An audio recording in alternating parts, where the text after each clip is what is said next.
नमस्कार दोस्तों, मैं रजनीश कुमार सिंह सात्विक क्लासेज की तरफ से एक बार फिर उपस्थित हूँ आप सबके सामने एक नया टॉपिक लेकर। और चूँकि आज जैसा कि मैंने आप सबसे कहा था कि कल फिर मैं उपस्थित होऊंगा एक नए टॉपिक के साथ, तो आज मैं पॉलिटी का एक बहुत ही विशेष टॉपिक लेकर आया हूँ, जिसमें मैं देखता हूँ कि बहुत सारे स्टूडेंट कॉन्फ्यूज रहते हैं कि फिर कितना आप लोगों ने पूरा कॉन्स्टिट्यूशन पढ़ लिया, पूरे पॉलिटी की क्लास कर लिया आपने, और ये चीज़ आपके समझ में नहीं आई। तो मैं एक ऐसा टॉपिक लेकर आया हूँ। तो आज हम पॉलिटी का एक टॉपिक पढ़ेंगे, और चूँकि जो लोग बीपीएससी के एग्ज़ाम देने वाले हैं तो उनका 90 डेज जो है ये इसका काउंट डाउन शुरू हो चुका है। अब आपका आज 12 तारीख है, अगले 12 तारीख को आपका फिर से एग्ज़ाम है। ये 12 दिसंबर को आपका एग्ज़ाम है, तो आपका उसके काउंटडाउन कम हो गए, काउंटडाउन शुरू हो गए हैं। तो इसके लिए मैं आप सबसे ये गुजारिश करूँगा कि बिल्कुल अपने तैयारी में लग जाएं, अपने तैयारी में लगे रहें। और जो लोग UPSC prelims civil services examination का जो कि अक्टूबर में ही है होने वाला है, वो भी जो छात्र छात्राएँ हैं उनसे भी गुजारिश करूँगा मैं कि बिल्कुल धैर्य के साथ अपनी तैयारी में लग रहे हैं। आप सबको सफलता जरूर मिलेगी, मेरी ऐसी शुभकामनाएं हैं। तो चलिए आज हम देखते हैं आज का हमारा जो टॉपिक है। आज का हमारा टॉपिक है centre state relation. Centre state relation, centre state relation, centre state relation अर्थात केंद्र राज्य संबंध। केंद्र राज्य संबंध आज हम चर्चा करेंगे केंद्र राज्य संबंधों पे। सेंटर स्टेट रिलेशन पे चर्चा करेंगे हम। हमारे भारत की जो लोकतांत्रिक व्यवस्था है, जो संवैधानिक व्यवस्था है, इसमें केंद्र और राज्य सरकारों का जो संबंध है, इसके विषय में आज हम चर्चा करेंगे। इस टॉपिक पे हम डिस्कस करेंगे। Today we will discuss about the relation between centre and state. तो चलिए हम देखते हैं केंद्र राज्य संबंध। तो सबसे पहले मैं आपको ये बता दूं कि जब भी केंद्र राज्य का संबंध आता है, तो चूंकि हमारे देश की जो शासन व्यवस्था है, जो सिस्टम है, वो शासन व्यवस्था की जो प्रणाली है वो कैसी है। तो अक्सर आपने सुना होगा कि हमारे देश की जो शासन व्यवस्था है ये संघात्मक है, संघात्मक प्रणाली है, संघात्मक प्रणाली है, यानी कि फेडरल सिस्टम। संघात्मक प्रणाली यानी कि फेडरल सिस्टम, फेडरल सिस्टम। ऐसे इसे अर्ध संघात्मक प्रणाली भी कहा जाता है। हमारे देश की जो शासन व्यवस्था है इसे अर्ध संघात्मक व्यवस्था भी कही जाती है, यानी कि क्वासी फेडरलिज्म इसे कहा जाता है, क्वासी फेडरलिज्म। लेकिन हम उसकी चर्चा नहीं करेंगे। वास्तव में हमारा जो संघात्मक जो व्यवस्था है, जो फेडरल सिस्टम है, इसको समझने का प्रयास करेंगे पहले हम। उसके बाद हम उसके कई आयामों से सेंटर स्टेट रिलेशन को देखने का प्रयास करेंगे यहाँ पे हम। तो संघात्मक जो शब्द है, इसका अर्थ ये होता है कि जहाँ पे केंद्र और राज्य दोनों अस्तित्व में हो। केंद्र और राज्य, जहाँ पे केंद्र सरकार भी हो और राज्य सरकारें भी हों, यानी कि कुछ कानूनी अधिकार केंद्र सरकारों को भी दिए गए हों, संवैधानिक अधिकार, और कुछ राज्य सरकारों को भी दिए गए हों। तो ऐसी व्यवस्था को हम कौन सी व्यवस्था कहेंगे? संघात्मक व्यवस्था, यानी कि फेडरल सिस्टम कहेंगे। और जहाँ पे, और एक होती है एकात्मक व्यवस्था यानी कि यूनिटरी सिस्टम। यूनिटरी सिस्टम यानी कि एकात्मक व्यवस्था, जहाँ पे सिर्फ केंद्र ही अस्तित्व में हो, राज्यों का कोई अस्तित्व न हो। उस व्यवस्था को, उस सिस्टम को हम यूनिटरी व्यवस्था कहते हैं, यूनिटरी सिस्टम कहते हैं, एकात्मक व्यवस्था कहते हैं। तो ये तो बिल्कुल स्पष्ट रहिए आप कि एकात्मक और संघात्मक का जो फर्क है, तो इसको थोड़ा सा आप लोग ध्यान में रखें। दूसरी चीज़ ये हो गई कि ये टॉपिक स्टार्ट करने से पहले मैं आप सबसे एक छोटा सा प्रश्न करूंगा कि जो संघात्मक व्यवस्था है, जो संघात्मक प्रणाली की जो व्यवस्था है, जो शासन व्यवस्था है, जो फेडरल सिस्टम है, ये हमारे संविधान के किस भाग में, किस अनुच्छेद में इसकी चर्चा की गई है। और इसके लिए मैं आप लोगों को 4 विकल्प देता हूँ। संघात्मक व्यवस्था की चर्चा हमारे संविधान में कहाँ की गई है, इसके लिए मैं 4 विकल्प देता हूँ आप सबको। उन चारों विकल्पों में आपको उत्तर चुनना है कि कौन सा विकल्प सही है। पहला विकल्प है भारतीय संविधान की प्रस्तावना यानी कि प्रीएम्बल ऑफ इंडियन कॉन्स्टिट्यूशन। दूसरा विकल्प है अनुच्छेद 1 यानी कि आर्टिकल 1। तीसरा विकल्प है अनुच्छेद 52 यानी आर्टिकल 52। और चौथा विकल्प है इनमें से कोई नहीं, यानी कि इस विषय में संविधान मौन है। तो इन चारों जो विकल्प हैं, इनमें से आपका उत्तर क्या होगा? तो मैं आपको बता दूं कि इसकी चर्चा जो संघात्मक व्यवस्था है, जो संघात्मक व्यवस्था है, इसकी चर्चा संविधान में कहीं नहीं है। यानी कि विकल्प नंबर 4 जो है, ऑप्शन नंबर 4, ये सही होगा कि इस विषय में संविधान मौन है। संविधान में इस विषय में इसकी चर्चा कहीं नहीं की गई है। तब आपके मन में ये प्रश्न होगा कि सर, तो फिर जो संघात्मक प्रणाली है, जो फेडरल सिस्टम है, तो फिर इसका क्या प्रमाण है? तो इसका प्रमाण ये है कि इसको सुप्रीम कोर्ट ने आधारभूत संरचना माना है, आधारभूत संरचना। और चूंकि आधारभूत संरचना की भी संविधान में कोई चर्चा नहीं है, ये समय समय पर इसको परिभाषित हमारे देश का सर्वोच्च न्यायालय यानी कि सुप्रीम कोर्ट करता है।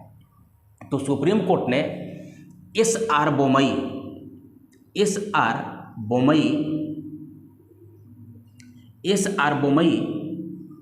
केस आप सबको याद होगा, 1994 एस.आर. बोमई यानी कि एस.आर. बोमई 1994 कर्नाटक के मुख्यमंत्री थे। इनकी सरकार को निरस्त कर दिया गया था, वहाँ पे 356 लगाकर, और राष्ट्रपति शासन लागू कर दिया गया था। तो इसके तहत सुप्रीम कोर्ट ने इस केस के तहत 1994 में ही स्पष्ट कर दिया कि फेडरल सिस्टम जो है, संघात्मक व्यवस्था जो है, ये क्या है, एक बेसिक स्ट्रक्चर है, एक आधारभूत संरचना है, एक मूलभूत संरचना है। तो इससे ये साबित होता है, यानी कि सुप्रीम कोर्ट कितनी बार इस विषय पे चर्चा कर चुकी है, परिभाषित कर चुकी है। और सुप्रीम कोर्ट आप सबको मालूम है कि जिन चीज़ों को परिभाषित कर देती है, वो भी उसे भी एक वैधानिक वक्तव्य माना जाता है, उसे भी एक विधान मान लिया जाता है। तो चूंकि सुप्रीम कोर्ट ने पहले ही इसे 1994 में ही संघात्मक प्रणाली जो है, इसको आधारभूत संरचना बता दिया है, तो इससे साबित होता है कि वहाँ पे सुप्रीम कोर्ट के द्वारा इसको परिभाषित किया गया है। लेकिन संविधान के किसी भी अनुच्छेद में इसकी चर्चा नहीं की गई है। संविधान के किसी भी अनुच्छेद में इसकी चर्चा नहीं की गई है, ये याद रखिएगा आप लोग। अगर ऐसा कोई विकल्प आता है संविधान का कोई अनुच्छेद, तो वहाँ पे ये भी विकल्प जरूर होगा कि उपर्युक्त में से कोई नहीं, या संविधान इस विषय में मौन है। तो इन 2 विकल्पों में से जो भी एक विकल्प होगा, उसी एक विकल्प का चुनाव करेंगे आप। आगे देखते हैं। इसे मैं मिटा देता हूं। अब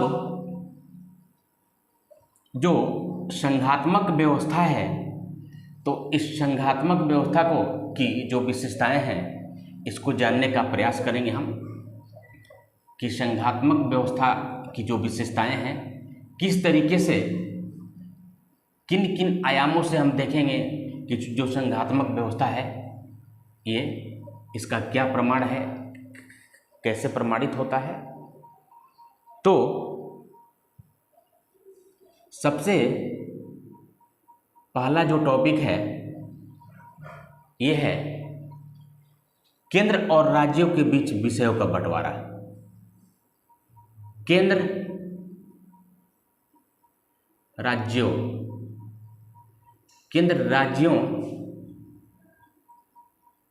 के बीच विषयों का बंटवारा।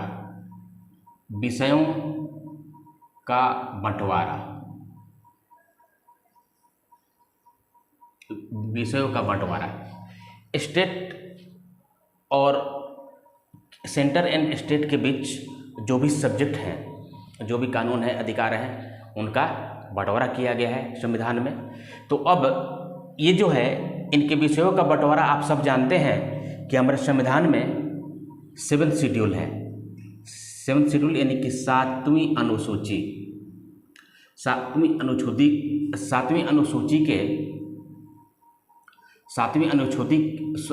के अनुच्छेद 246 आर्टिकल 246 में केंद्र और राज्य जो विषय हैं इनका बंटवारा किया गया है। ये विषय कौन कौन से हैं तो यहाँ पे देख लीजिए।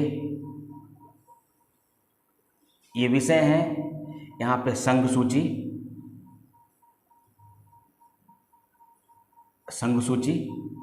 यहाँ पे राज्य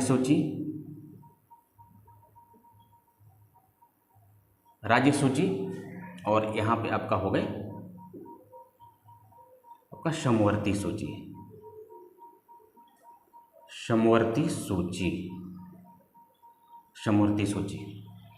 इसे यूनियन लिस्ट कहते हैं, इसे हम यूनियन लिस्ट कहेंगे, यूनियन लिस्ट।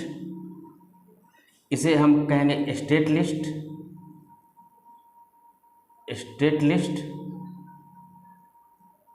इसे हम कहेंगे कॉन्करेंट लिस्ट।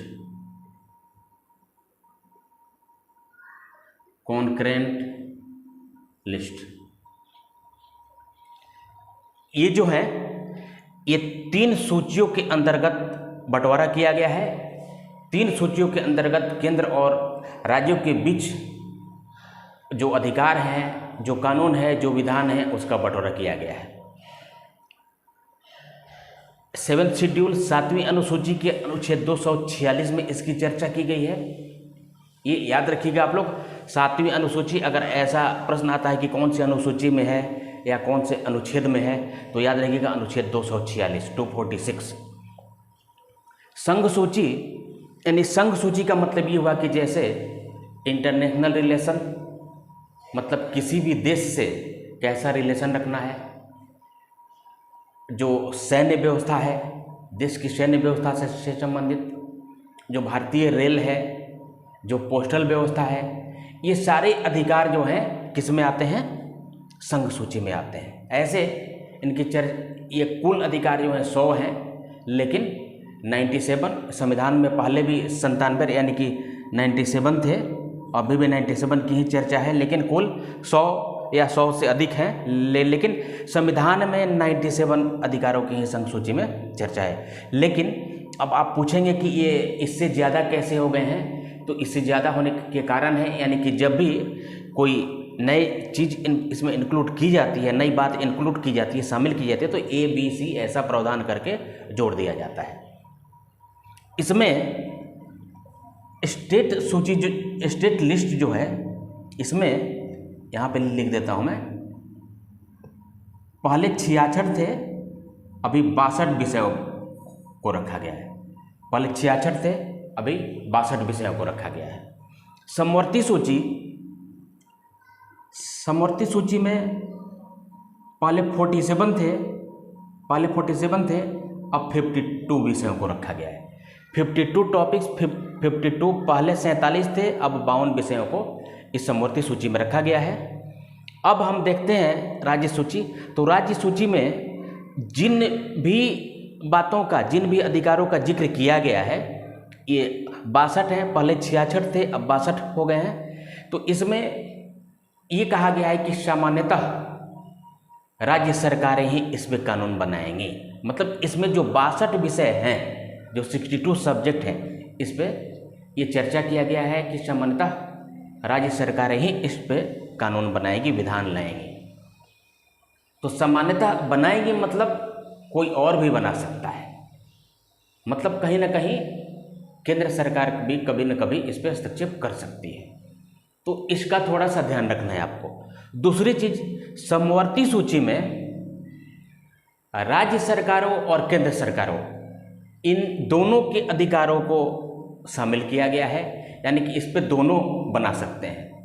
लेकिन अगर इन दोनों के बीच एक कॉन्फ्लिक्ट हो जाए, एक संघर्ष हो जाए कि आखिर इस पे कौन कानून बनाएगा, मेरी बात रहेगी या तुम्हारी बात रहेगी, तो यहाँ पे समवर्ती सूची में संघ सरकार को ज़्यादा, केंद्र सरकार को ज़्यादा अधिकार दिया गया है। केंद्र सरकार को ज़्यादा अधिकार दिया गया है, ये बात बिल्कुल स्पष्ट है, इसे याद रखिएगा आप लोग। तो सबसे पहली बात तो ये हो गई कि जो संघात्मक व्यवस्था है, जो सेंटर स्टेट रिलेशन है, उस विषय में सबसे पहले हमने देखा कि केंद्र राज्यों के बीच विषयों का बंटवारा, सबसे पहला टॉपिक ये हो गया। तो इससे क्या होता है कि संघात्मक व्यवस्था जो है इसका पता चलता है हमें कि राज्य को भी कुछ अधिकार दिए गए हैं और केंद्र को भी कुछ अधिकार दिए गए हैं। अब चलते हैं अगले टॉपिक पे। बिल्कुल स्पष्ट है, कॉन्फ्यूज होने की कोई ज़रूरत नहीं है, सारी चीज़ें बिल्कुल क्लियर है। इसे आप लोग नोट करते हुए चलेंगे। अगर बाय द वे आप लोगों को समय न मिल पाए कि नोट कर पाएँ तो यूट्यूब पे ये लेक्चर तो रहेगा ही, कितनी बार भी इसको आप लोग देख सकते हैं, नोट कर सकते हैं, नोट्स बना सकते हैं अपना। दूसरा जो टॉपिक है, अब चलते हैं नेक्स्ट पॉइंट पे।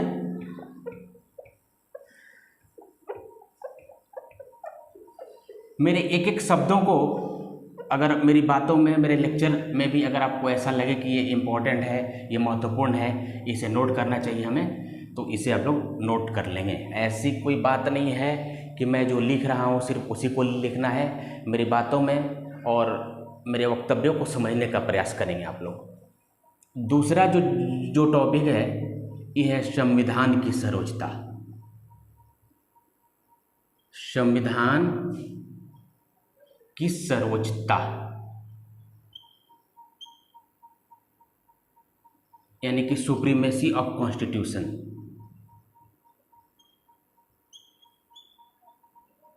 सुप्रीमेसी ऑफ कॉन्स्टिट्यूशन यानी कि संविधान की, ये कॉन्स्टिट्यूशन है, ये कुछ नहीं है। सुप्रीमेसी ऑफ कॉन्स्टिट्यूशन यानी कि संविधान की सर्वोच्चता, संविधान की सर्वोच्चता। अब आप लोग इस बात को कैसे देखेंगे कि संविधान की सर्वोच्चता क्या है? तो आप सबको मालूम है कि अगर संसद को बहुत से अधिकार दिए गए हैं, नए नए कानून, नए नए विधान बनाने के लिए, संशोधन करने का भी अधिकार दिया गया है, तो आपको ये बता दूं कि अनुच्छेद 368 जिसके अंतर्गत अमेंडमेंट होता है, संशोधन करके कानून बनाया जाता है। अगर संसद कोई कानून बनाती है, पार्लियामेंट कोई कानून बनाती है, कोई विधान बनाती है, तो उसकी समीक्षा, उसकी जुडिशियल रिव्यू, न्यायिक समीक्षा करने का अधिकार इससे सुप्रीम कोर्ट को दिया गया है। तो संविधान की सर्वोच्चता यहाँ पे, और ये अनुच्छेद 13 के अंतर्गत संसद कोई भी कानून बनाती है तो अनुच्छेद 13 सुप्रीम कोर्ट को ये अधिकार देता है कि उसकी समीक्षा कर सकता है। तो इस तरीके से यहाँ पे क्या है, हमारे संविधान की सर्वोच्चता साबित होती है। क्यों कि संविधान से ऊपर कोई नहीं है। अगर संसद कोई भी कानून बनाती है तो उस कानून की समीक्षा अनुच्छेद 13 के अंतर्गत, जब हमने मौलिक अधिकार पढ़ा था तो उसमें मैंने आपको ये बताया था कि ये अनुच्छेद 13 जो है बहुत ही इम्पोर्टेंट अनुच्छेद है, हमारे भारतीय संविधान का बहुत ही महत्वपूर्ण अनुच्छेद है अनुच्छेद 13, जिसके अंतर्गत हमारे न्यायालय को ये अधिकार है कि इसकी अगर संसद कोई कानून बनाती है तो उसकी जुडिशियल रिव्यू कर सकती है, न्यायिक समीक्षा कर सकती है। तो यहाँ से इससे साबित होता है कि संविधान की सर्वोच्चता है। और अनुच्छेद 368 जो है ये अमेंडमेंट है, इसके तहत इसके अंदर 2 तरीके से संशोधन किया जाता है। तो अभी संशोधन की चर्चा नहीं कर रहे हैं हम सेंटर स्टेट रिलेशन की चर्चा यहाँ पे कर रहे हैं। अब अगला टॉपिक देखते हैं। अगला जो टॉपिक है हमारा, अगला टॉपिक है न्यायपालिका की स्वतंत्रता। नंबर 3 जो है ये है न्यायपालिका की स्वतंत्रता।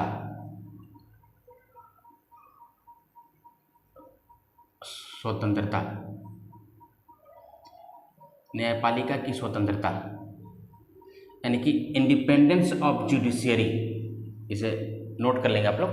इंडिपेंडेंस ऑफ जुडिशियरी, न्यायपालिका की स्वतंत्रता।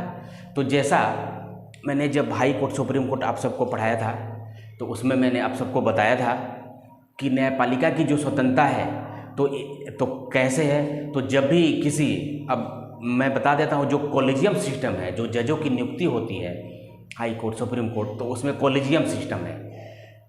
तो कॉलेजियम सिस्टम में सरकार का कोई हस्तक्षेप नहीं होता, ये आप सबको मालूम है।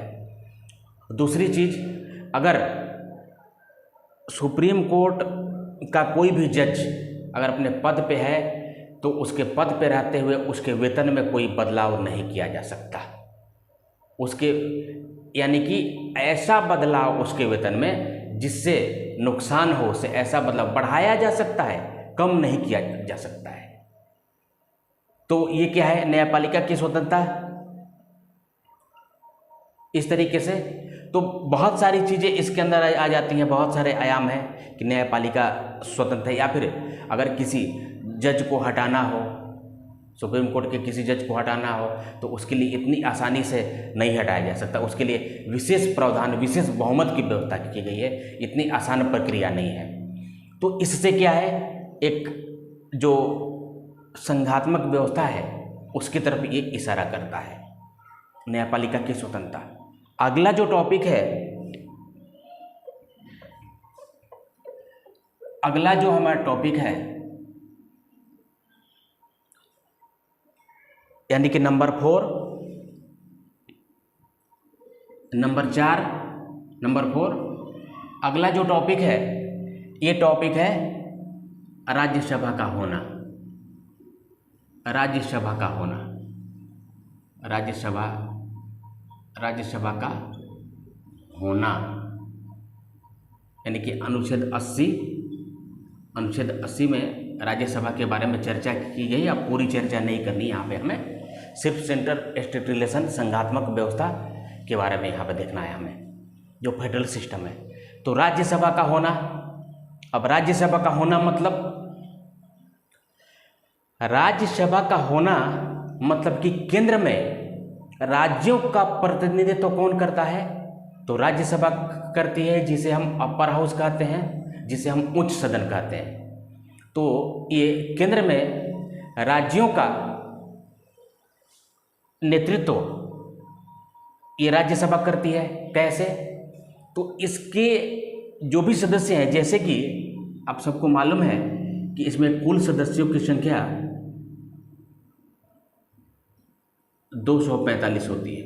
यहाँ पे नहीं, मैं यहाँ पे नोट कर देता हूँ, कुल सदस्यों की संख्या 245 होती है, ये 245 होती है। इसमें से 12 सदस्य जो हैं, राष्ट्रपति अलग अलग क्षेत्र के विशेषज्ञ लोगों को मनोनीत करते हैं। ये मनोनीत लोग राष्ट्रपति के चुनाव में भाग नहीं लेते। राष्ट्रपति को जब इम्पीचमेंट के माध्यम से, महाभियोग के माध्यम से जब हटाया जाता है तो उसमें लेकिन भाग लेते हैं। अब उसकी भी चर्चा हम यहाँ पे नहीं कर रहे हैं।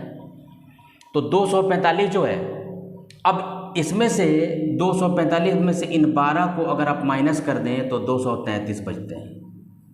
तो ये 233 जो मेंबर है, 233 मेंबर्स 233 जो राज्यसभा के सदस्य हैं ये कहाँ से चुन के आते हैं? तो अलग अलग राज्यों से, अलग अलग राज्यों के विधानमंडल यानी लेजिस्लेटिव असेंबली, विधानमंडल से चुन के आते हैं। और कौन चुनता है? तो वहाँ के विधायक, वहाँ के विधानमंडल के सदस्य, विधानसभा के सदस्य चुनाव करते हैं। तो यानी कि इससे क्या साबित होता है कि केंद्र राज्य संबंध, संघात्मक व्यवस्था, फेडरल सिस्टम इशारा करती है कि इनका नेतृत्व केंद्र में राज्य सरकारें अपने अपने नेतृत्व को भेजती हैं उच्च सदन में, यानी कि राज्यसभा में। इसकी राज्यसभा अनुच्छेद 80 के अंतर्गत इसकी चर्चा की गई है। बाकी सारी चीज़ों को आप समझ लीजिए। तो इसके माध्यम से संघात्मक व्यवस्था की ओर, ये टॉपिक संघात्मक व्यवस्था की ओर, फेडरल सिस्टम की तरफ इशारा करती है। अगला जो हमारा टॉपिक है,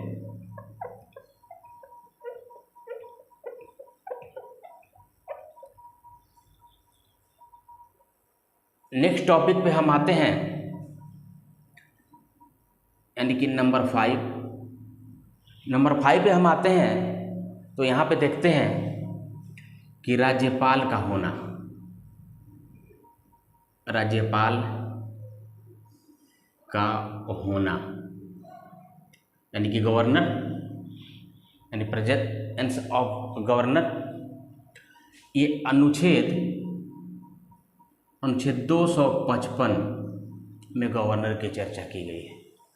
यानी कि गवर्नर राष्ट्रपति के माध्यम से नियुक्त होता है हर राज्य में।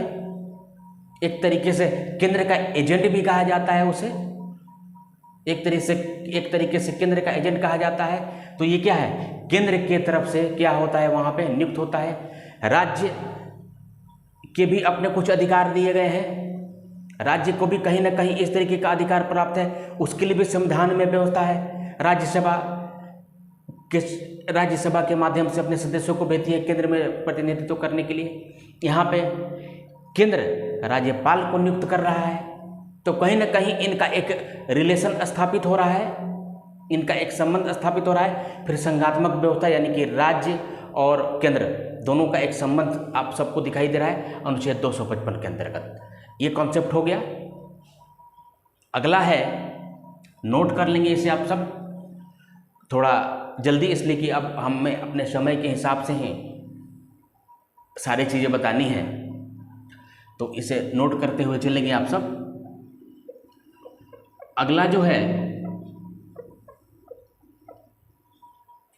अगला जो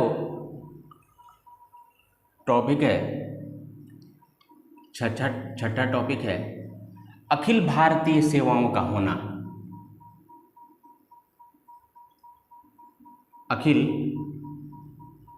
भारतीय सेवाओं का होना, ये अनुच्छेद आप सबको मालूम होगा। अनुच्छेद 309 से 312 तक में इनके बारे में चर्चा की गई है। यानी कि ऑल इंडिया सर्विसेज कहा जाता है इसे, ऑल इंडिया सर्विसेज,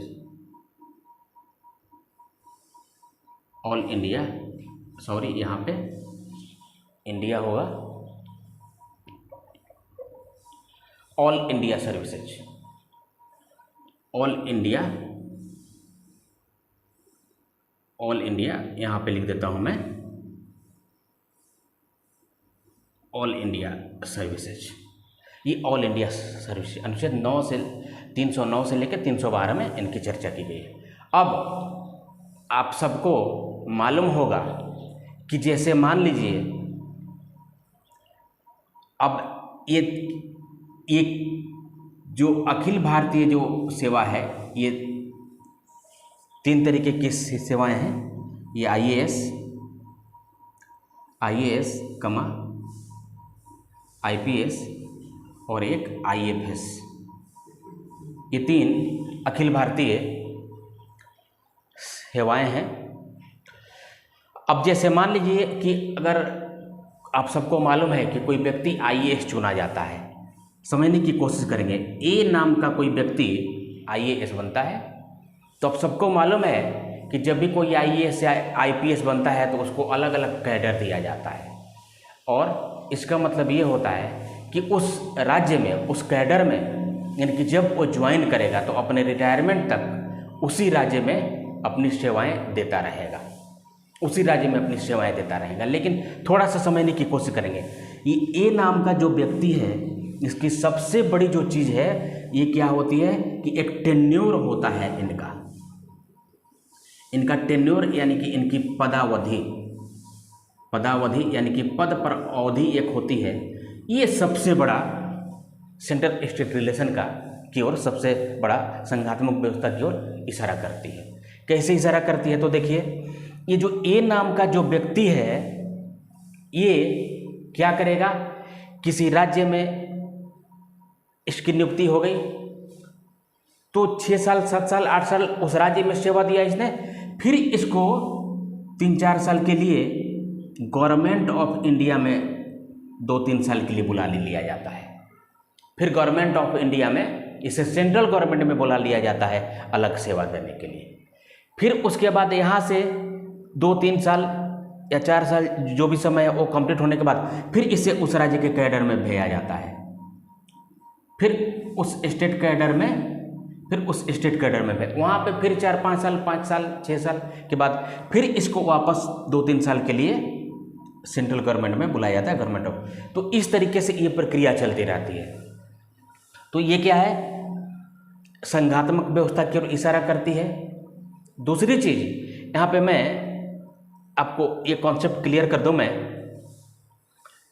3 तरीके की सेवाएं हैं यहाँ पे आपसे मेरा ये प्रश्न है कि अखिल भारतीय सेवाओं, संविधान में कितने अखिल भारतीय सेवाओं की चर्चा की गई है?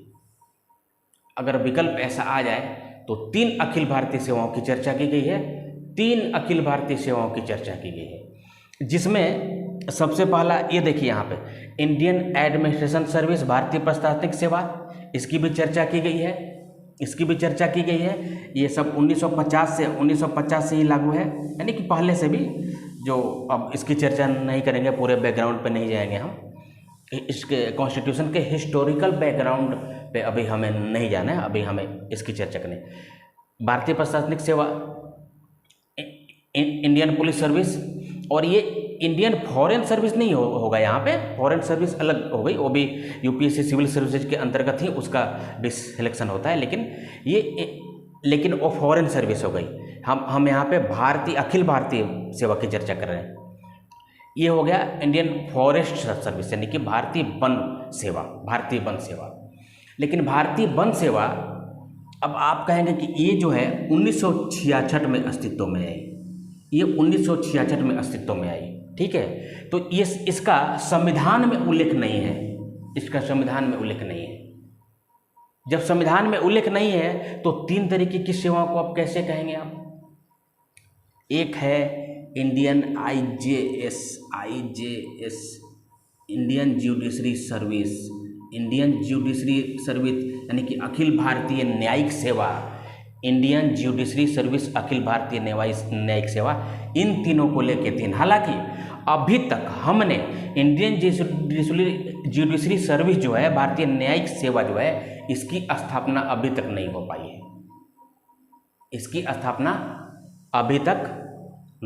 पाई है। ये आप लोग याद रखिएगा, इसकी स्थापना अभी तक नहीं हो पाई है इंडियन जुडिशरी सर्विस, लेकिन संविधान में इसकी चर्चा है। इसके लिए अगर आपके सामने अगर इन 3 सेवाओं के बारे में पूछा जाए तो इंडियन फॉरेस्ट सर्विस को यहाँ पे चर्चा नहीं करेंगे। अगर इसके विषय में पूछा जाता है कि इसकी स्थापना कब हुई थी, भारतीय वन सेवा की स्थापना इंडियन फोर्स, तो 1966, इस तरीके से समझ सकते। लेकिन संवैधानिक रूप से कौन कौन से हैं, तो आईएएस, आईपीएस, आईजेएस, इसकी थोड़ी सी आप लोग ध्यान रखेंगे इसे। अगले टॉपिक पर चलते हैं हम, तो इससे हमारा साबित होता है। अगला और अंतिम जो विषय है हमारा,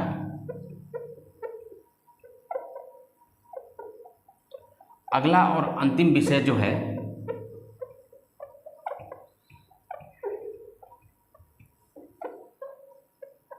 अगला और अंतिम विषय हमारा है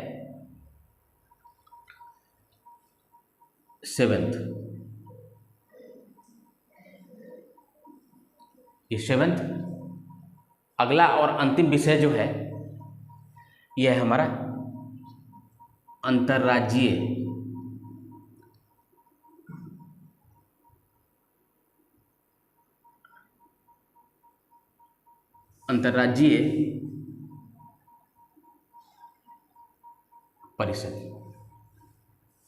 परिषद यानी कि इंटर स्टेट काउंसिल।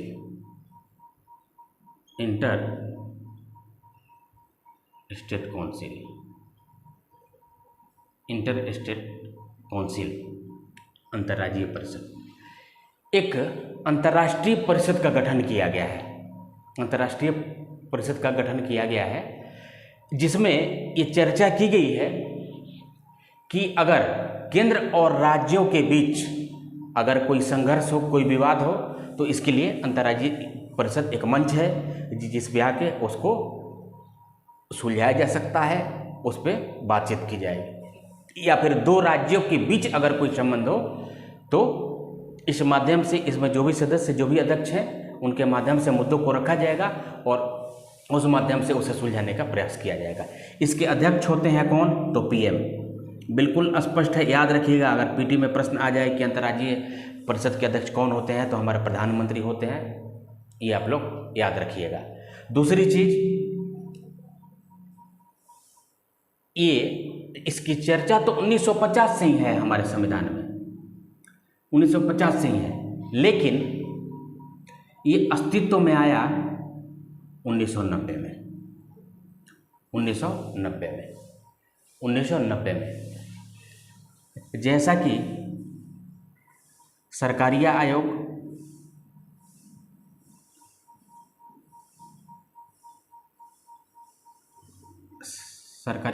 जो है,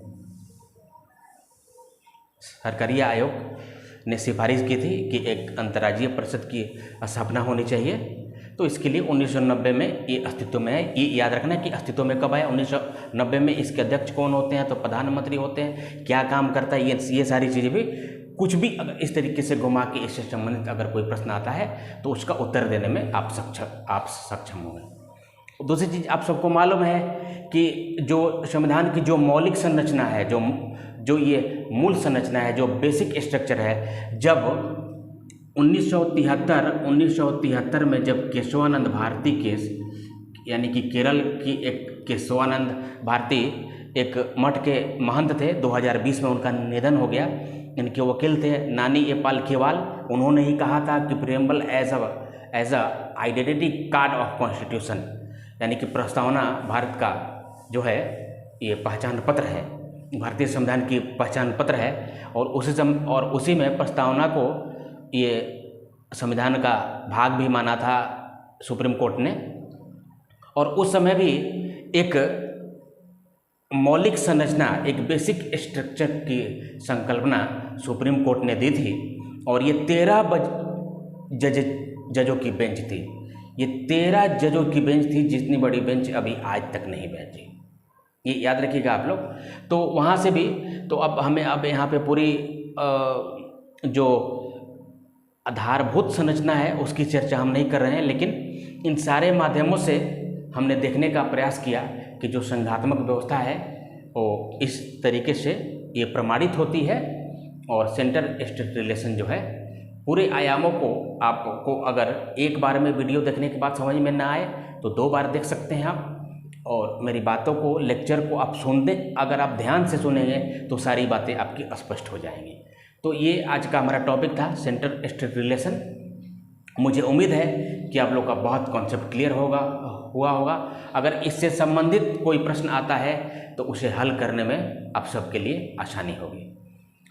तो चलिए दोस्तों, अब आज का जो टॉपिक है यहीं पे ख़त्म करते हैं। कल फिर एक नए टॉपिक के साथ, नए वीडियो के साथ मैं आपके समक्ष YouTube के माध्यम से उपस्थित होता रहूँगा। अब ये प्रतिदिन मेरा जैसा कि वादा रहा है आपसे कि 7वीं क्लासेज, और ये एक चीज़ मैं आपसे जरूर कहूँगा कि 7वीं क्लासेज का जब भी आप वीडियोस देखें तो लाइक करें, सब्सक्राइब करें और कुछ पॉजिटिव कमेंट करें, जो आप लोग करते नहीं हैं। कुछ पॉजिटिव कमेंट करें, रिस्पेक्टफुल कमेंट करें। और दूसरी चीज़ कि शेयर करें, सब्सक्राइब करें, ताकि ज़्यादा से ज़्यादा छात्र छात्राएं जो हैं वो इसका लाभ, इसका फ़ायदा उठा पाएँ। हमारा उद्देश्य यही है। अब जैसा कि मैंने नंबर भी दिया है आप सबको, या फिर जब भी वीडियो देखेंगे आप तो नीचे नंबर मिलेगा। अगर कोई भी कन्फ्यूजन है, किसी भी तरीके की परेशानी है, तो आप कॉल कर सकते हैं। उस नंबर पे आपके सारे परेशानियों का हल बताने का प्रयास किया जाएगा और आप अपनी तैयारी में लग रहे हैं। तब तक के लिए मैं रजनीश कुमार सिंह अपनी बातों को यहीं पर समाप्त करता हूं। कल फिर उपस्थित होऊंगा सात्विक क्लासेज की तरफ से। तब तक के लिए नमस्कार, धन्यवाद।